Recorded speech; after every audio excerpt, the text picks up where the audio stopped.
Praise the lord వేదం family, ఎలా ఉన్నారు అందరూ? నేటి మాట యూదాపత్రిక 14:15. మీకు తెలుసా, ఆదికాండం 5:24, హెబ్రీ పత్రిక 11:5లో ఉల్లేఖించబడినవాడు ఆదాం మొదలుకొని 7వవాడు, దీర్ఘాయుష్మంతుడైన మెతూషెలకు తండ్రి ఎవరో తెలియకే ఆ దేవునితో నడిచినవాడు, ముందుగా మరణం చూడకుండా దేవుడు కొనిపోయినవాడు అయిన హనోకు అంటున్నారా?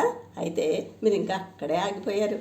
కానీ ఆ యేసయ్య సోదరుడైన యోధా మరో అడుగు ముందుకు వేసి హనోకును ప్రవక్తగాను తీర్పుకు లేఖికునిగాను చిత్రీకరించాడు. అందుకే ఒక్కసారి యోధాపత్రిక 14:15లోకి తొంగి చూద్దాం రండి. ఇక్కడ హనోకు ప్రవచించిన భక్తిహీనత తీర్పు తర్వాత తన మనవడైన నోవహు జలప్రళయంలో జరిగిపోయాయిగా అనుకుంటున్నారా? అలా అయితే కొత్త నిబంధనలో యోధా దాన్ని ప్రస్తావించడుగా. ఇక్కడ ప్రభువు వేవేల పరిశుద్ధులతో వచ్చును అన్నమాట యేసయ్య రెండవ రాకడను సూచిస్తుంది. ఆయన సమస్త మానవాళ్ళని, ముఖ్యంగా భక్తిహీనులకు తీర్పు తీర్చడానికి వస్తున్నారు.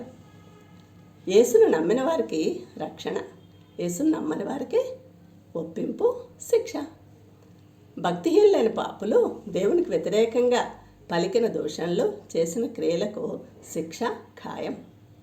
యేసయ్య రెండవ రాకడలో 2 దశలు ఉన్నాయి. మొదటిగా యేసయ్య మేఘారూఢుడై తన పరిశుద్ధులందరినీ కొనుక్కోవడానికి వస్తారు. అదే సంఘం ఎత్తబడడం అనగా రాప్చర్. రెండవ దశలో యేసయ్య పరిశుద్ధులందరితో కలిసి ఈ భూమి మీద తన రాజ్యాన్ని స్థాపించడానికి, భక్తిహీనులకు తీర్పు తీర్చడానికి వస్తారు.